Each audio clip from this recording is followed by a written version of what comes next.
If you think fighters can't go mid, then you need to watch this. Because today we're using Minsitthar in the mid lane, and even though the system warned us, we proceeded anyway. And look, our teammates were surprised and said that the team had no magic damage, but we simply encouraged them to trust this pick. Don't worry, I'll share tips and tricks on how to play mid lane properly. Alright, tip number 1 is you need to clear the minions as fast as you can. Because as a mid laner you are the closest towards all the lanes, the gold lane, EXP lane, and jungle lane. So clearing minions quickly will help you rotate and provide backup immediately. Unfortunately, we arrived a bit late, so our jungler was taken down. But the good thing is, Chu already used his flicker, and you need to remember that because it will matter later. As you can see, we're now protecting our jungler because we failed to do this earlier. The enemy only has an Angela roamer, not heroes like Hilda or Khalid who pressure the jungle a lot. But we overlooked their EXP laner, so they secured an early takedown on our jungler. But anyways, the enemies are now trying to put pressure in the gold lane, but we won't let that happen. We made sure to punish their overextension. And tip number 2 is to clear your wave before rotating to other lanes. You see, a common mistake mid laners make is rushing to help side lanes without clearing their minions. Although in some situations, quick backup can be necessary. But as a rule, it's always better to clear your lane first before providing support to the side lanes. And here, both EXP laners are level 3, and this catapult is the key to reaching level 4. So Chu will likely try to secure it, and Ruby isn't much of a threat without her ultimate, so Chu goes in confidently. Unfortunately for him, we know that he already burned his flicker earlier, so he only have few moves left. Now that we've reached level 4, so our next goal is to position quickly at the turtle. And the next crucial step is to identify who's the weakest target. Now out of the 5 enemies, Farsa seems like a good target, but she has Purify and can quickly escape using Wings by Wings. And yes, we can also choose Fredrin as his name suggests, but the most vulnerable target here is Angela. The reason is simple, she's only using Revitalize, which means she has no real way to escape. And sometimes, removing any member of the enemy team, no matter what role they play, gives you a big advantage when securing objectives. And as I mentioned earlier, going for Farsa is a solid choice. However, we still lack that instant burst, so she will likely have enough time to escape. See, we mess up big time right there. And yes, we did burn our flicker, but we still have our ultimate ready, so we carefully go back to the fight. Now watch closely, because as soon as we saw Chu, we immediately hid in the bush, because Chu can potentially take us down here. But with this trick, Chu won't be able to cast his ultimate because his screen shows there's no valid target. As you can see, his character looks a bit confused as well, and Chu mains can relate to this. It happens often, especially when you step out of the bush immediately from where your target is hiding, making the ultimate fail to lock properly. And yes, I really felt sad for Chu. Also, when playing the king, try to wait for your skill 1 cooldown before engaging again, especially if you don't have flicker. So in the meantime, focus on clearing any available waves to stay ahead in farm and map control. See, right after we clear the waves, our skill 1 is ready again. Now it's time to rejoin the clash and help our teammates secure objectives. This is how you play the king effectively. Oftentimes, teammates might say you don't have a map, but the truth is you're just waiting for your skills to come off cooldown. This is why Minsitthar struggles in the pro scene, because victory with him is all about timing, and only a few players truly understand it. Yes, timing is everything if you want to win with the king. If the developers wants to see the king in the pro scene, they might start to consider reducing his skills cooldown. But anyways, even though his skills have long cooldowns, so with discipline and smart decision making, you can still play around them and control the game without waiting for any changes from the developers. The next tip is about faking a rotation. You need to move in a way that makes it look like you're heading to one lane, but your real goal is to rotate toward the opposite side instead. This will confuse the enemy into thinking that you're about to gank in the bottom lane, because if you take the obvious route, you become predictable, and there's a high chance you get spotted immediately. Instead of you making the gank, you'll be the one getting pressured and poked. And if you've noticed, we patiently wait for the minions to disappear before we continue moving, because the strongest weapon in the game isn't just items, it's map pressure and staying unpredictable, making sure the enemy never knows your exact position on the map. And I've seen comments saying we're only up against a weak opponent because it looks like we can easily hook and catch them off guard. That's why I decided not to cut any details in this video, so you can clearly see that those players are not actually weak as what people might think. It's just that we know how to position the king without being noticed in the game. And yes, we're still in a lower rank, but as you can see, this Moskov already has 1,600 matches, and even with all that experience, we're still able to hook him effortlessly because of proper timing and positioning. Just look at how respectable this Moskov is. The moment our Hellkurt uses his ultimate, he doesn't get greedy, he backs off a bit and stayed disciplined. This just shows he isn't weak at all. And now the Spear of Destruction lands cleanly on our low HP Belleric, so we keep an eye on Moskov and look for the right moment to punish him for that play. See, even though this Moskov is behind in both level and gold compared to our Bruno, but he still manages to create a good window for his team. But let's pause this game right here, because I'll take you into a match where I'm up against a braggy Valir and Franco. This is actually the first game where we're playing Minsitthar in the mid lane, and it's my first match of the day. And yes, I decided to do the request most of you have been asking for, which is to play the king here in the center. And if you notice here, most of our teammates deal magic damage, so playing Minsitthar in the mid lane isn't bad at all. And look, I wasn't expecting that hook from Franco. We just casually checked the scoreboard, and then a hook comes out of nowhere. Well played. Then the enemy started to show confidence and threw some emotes. But for those who don't know me yet, I'm Checkmate, and you know what's about to happen next. Let's make these enemies regret disrespecting the king. That was a really nice initiation from Grok right there. And I was really wondering why Julian still focused on taking the turtle when we could have taken out Amon first. And yes, we did lose the turtle objective here. Then we went top to try to take down Lapu since he was doing quite well in the lane. As you can see, he was playing very safe, but he miscalculated and didn't realize we were already there, ready to back up our Alice. And we knew he still had his flicker, so we planned to wait for our ultimate before revealing ourselves. But Lapu went too deep, so there was no need to wait for our ultimate. Then after a successful takedown, we'll return to mid lane recklessly. Walk safely through your own jungle instead of going straight into the river, because the rest of the enemies will likely rotate to even out the trade. Don't give them that chance. And even if you see minions already in the mid lane, don't rush to clear them. Only do so once you know the exact positions of the enemies and it's safe to move out. This is how you prevent feeding as a mid laner. See, this Franco has really been looking for us, and their Valir hasn't even finished spamming that well played button yet. I have to commend him because he's playing really well this game. His rotations and support for teammates are solid, and he consistently takes down our Kimmy, allowing him to build a strong snowball. But he made a huge blunder in this part. To be honest, I was expecting a lot from him because he was playing with so much confidence in this game, and I was hoping his confidence would match his skill level. And yes, we started spamming good game at him, but it was fun because he immediately replied well played. So, I kept spamming good game throughout the match to make it memorable and remind him that too much arrogance and confidence in the game doesn't make you a strong player. And let's see if he can still manage to brag and spam that well played button, which he has been spamming almost all the time earlier. And at this point, it looked like their Leslie was gaining some momentum, so we decided to take her down for good. And yes, we gave everything to fully secure her. Then just as we try to back off, Amon appears. Even though we had already used our key abilities, we still try and went for an epic outplay. And without our core items at this point, we couldn't survive the burst from Amon. They managed to shut us down there, and now we're setting up a sneaky sandwich play. I really thought we can save Julian here. Unfortunately, he still got taken down by Leslie. But watch closely, see what Grok is about to do next, because he just went for a conceal play coming in from behind. And here's the funny part, he doesn't seem to trust the built-in wall in the game, so he reinforces it with his own wall. Just look at how he perfectly fits his wall. This is next level engineering.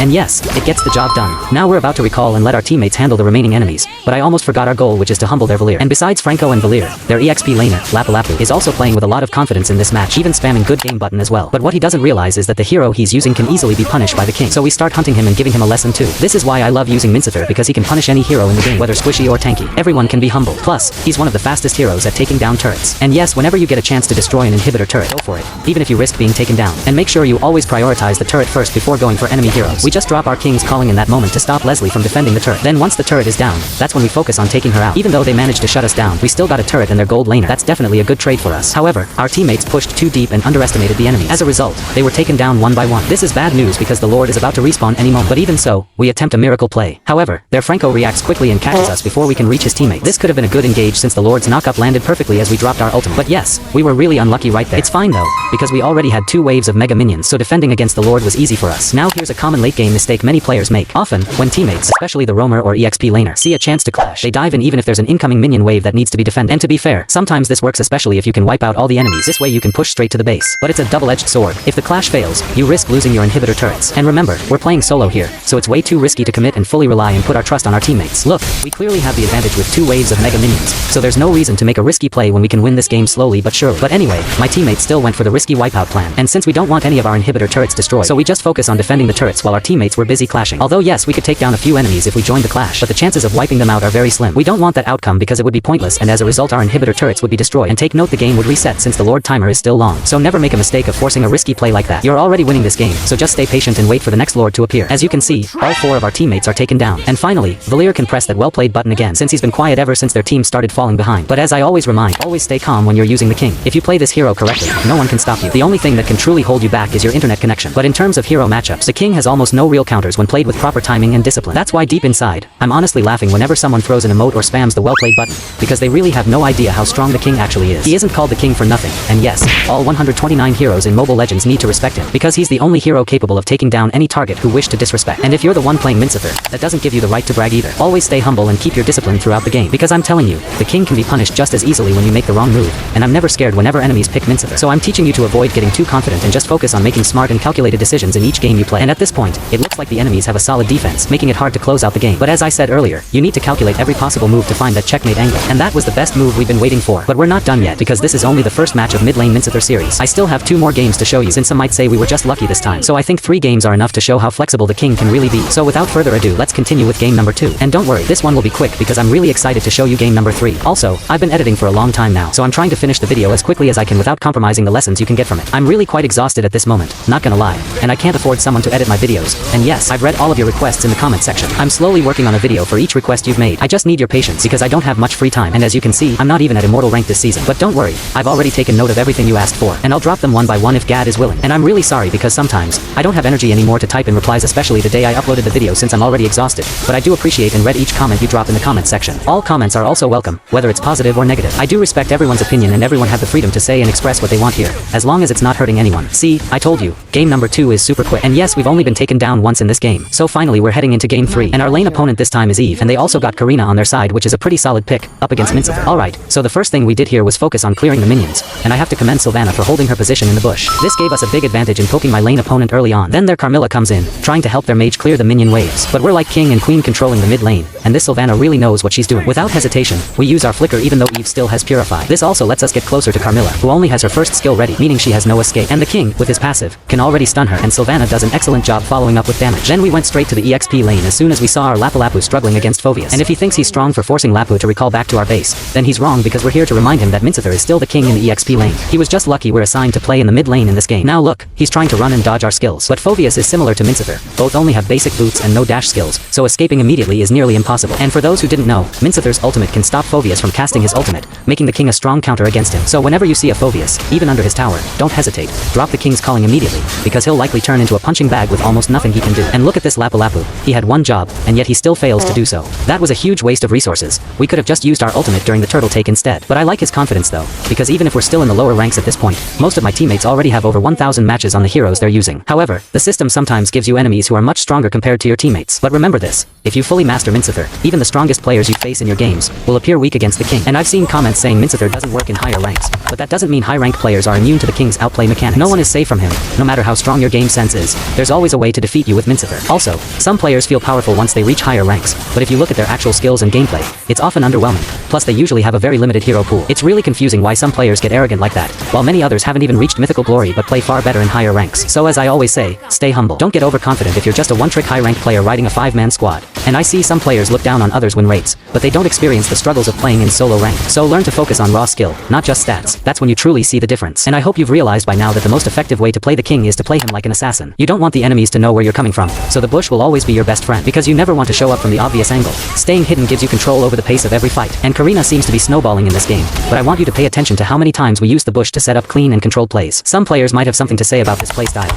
but this isn't just about hiding or camping. It's about reading the map, predicting enemies' next move, and positioning yourself where you can make the biggest impact. You see, there's no rule in the game that says you shouldn't use the bush. It's simply a core part of strategic position. Players who struggle against this approach often just need to improve their map awareness, game sense, and decision making, because understanding vision control is what separates average gameplay from high-level play. And make sure you take advantage of your teammates' skills or abilities, just like Helkert's ultimate. This way, we effortlessly hook Clint while he's under the effect of brownout. Now here's the thing though, Karina was nearby at this time, and she went after us. So we pretended to back off, but we were setting up to surprise her with an outplay.